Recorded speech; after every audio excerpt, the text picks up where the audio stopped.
You, John Fitzgerald Kennedy, do solemnly swear I, John Fitzgerald Kennedy, do solemnly swear that you will faithfully execute the office of President of the United States that I will faithfully execute the office of President of the United States and will, to the best of your ability, and will, to the best of my ability, preserve, protect, and defend the Constitution of the United States. preserve, protect, and defend the Constitution of the United States. So help you God.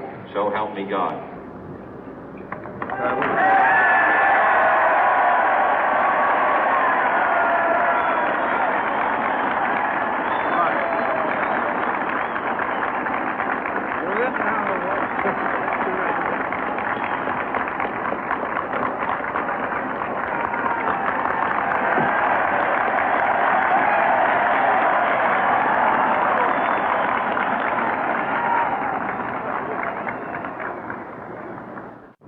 Vice President Johnson, Mr. Speaker, Mr. Chief Justice, President Eisenhower, Vice President Nixon, President Truman, Reverend clergy, fellow citizens. We observe today not a victory of party, but a celebration of freedom, symbolizing an end as well as a beginning, signifying renewal as well as change.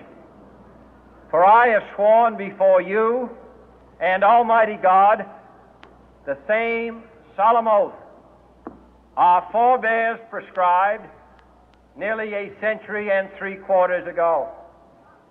The world is very different now, for man holds in his mortal hands the power to abolish all forms of human poverty and all forms of human life. And yet the same revolutionary beliefs for which our forebears fought are still at issue around the globe. The belief that the rights of man come not from the generosity of the state, but from the hand of God. We dare not forget today that we are the heirs of that first revolution. Let the word go forth from this time and place to friend and foe alike that the torch has been passed to a new generation of Americans born in this century, tempered by war, disciplined by a hard and bitter peace, proud of our ancient heritage, and unwilling to witness or permit the slow undoing of those human rights to which this nation has always been committed and to which we are committed today at home and around the world.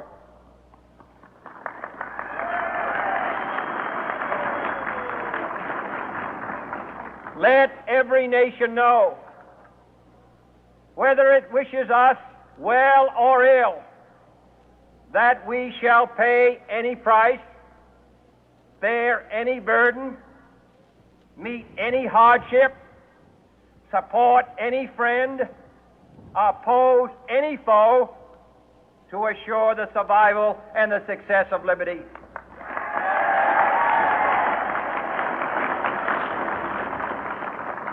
This much we pledge and more. To those old allies whose cultural and spiritual origins we share, we pledge the loyalty of faithful friends. United, there is little we cannot do in a host of cooperative ventures. Divided, there is little we can do, for we dare not meet a powerful challenge at odds and split asunder. To those new states whom we welcome to the ranks of the free, we pledge our word that one form of colonial control shall not have passed away merely to be replaced by a far more iron tyranny. We shall not always expect to find them supporting our view, but we shall always hope to find them strongly supporting their own freedom, and to remember that in the past, those who foolishly sought power by riding the back of the tiger ended up inside.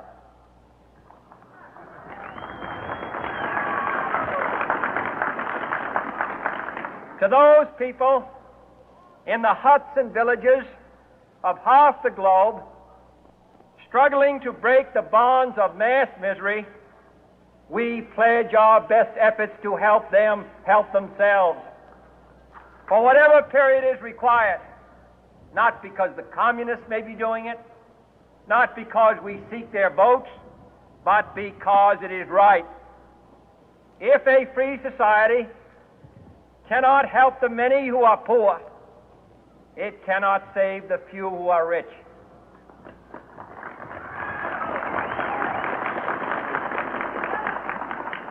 To our sister republics south of our border, we offer a special pledge to convert our good words into good deeds, in a new alliance for progress, to assist free men and free governments in casting off the chains of poverty. But this peaceful revolution of hope cannot become the prey of hostile powers. Let all our neighbors know that we shall join with them to oppose aggression or subversion anywhere in the Americas. And let every other power know that this hemisphere intends to remain the master of its own house.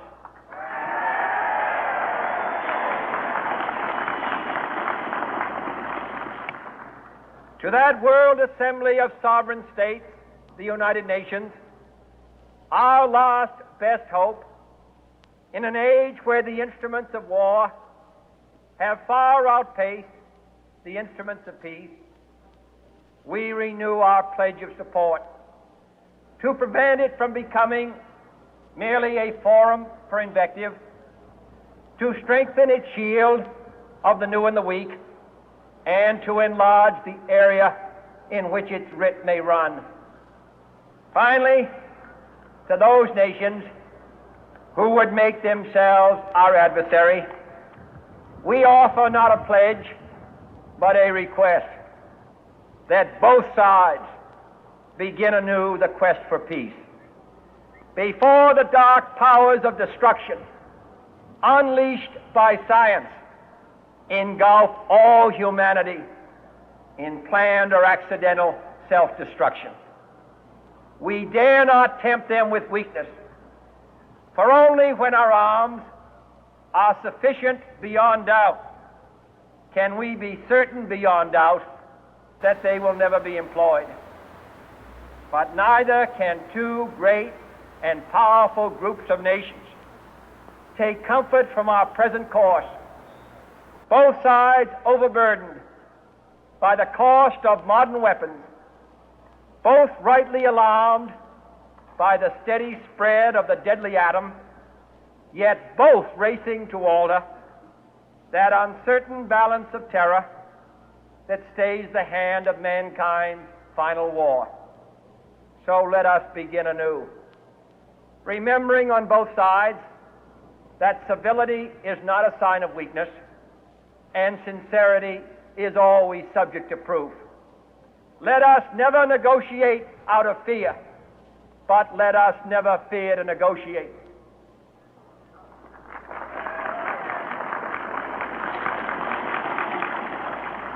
Let both sides explore what problems unite us, instead of belaboring those problems which divide us.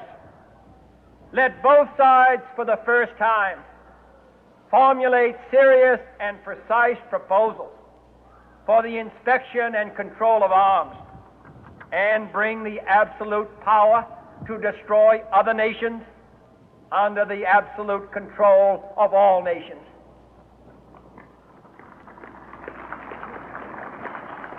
Let both sides seek to invoke the wonders of science instead of its terrors.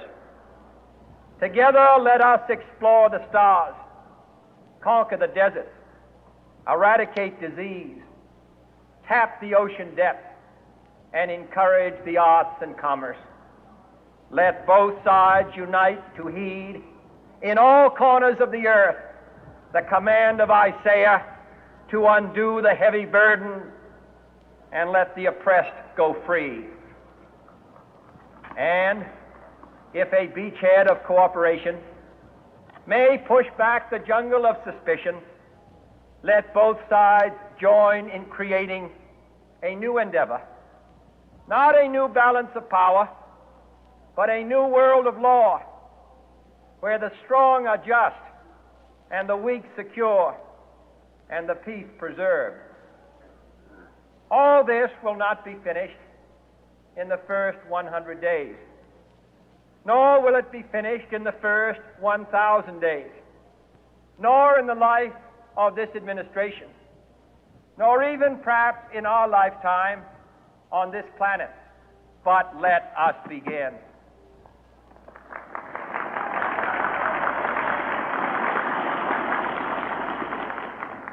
In your hands, my fellow citizens, more than mine, will rest the final success or failure of our course. Since this country was founded, each generation of Americans has been summoned to give testimony to its national loyalty. The graves of young Americans who answered the call to service surround the globe. Now the trumpet summons us again, not as a call to bear arms, though arms we need, not as a call to battle, though in battle we are, but a call to bear the burden of a long twilight struggle, year in and year out, rejoicing in hope, patient in tribulation, a struggle against the common enemies of man, tyranny, poverty, disease, and war itself. Can we forge against these enemies a grand and global alliance, north and south, east and west, that can assure a more fruitful life for all mankind? Will you join in that historic effort?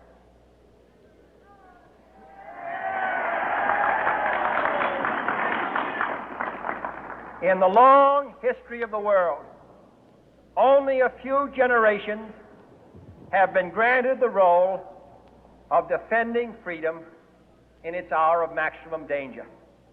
I do not shrink from this responsibility. I welcome it.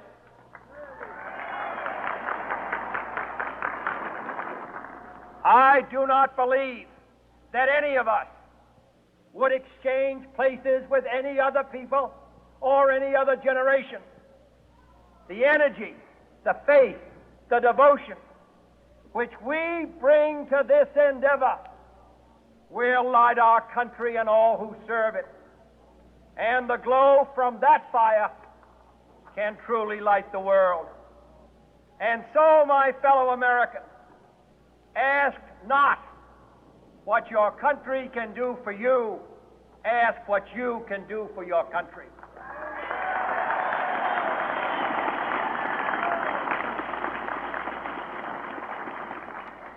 My fellow citizens of the world, ask not what America will do for you, but what together we can do for the freedom of man.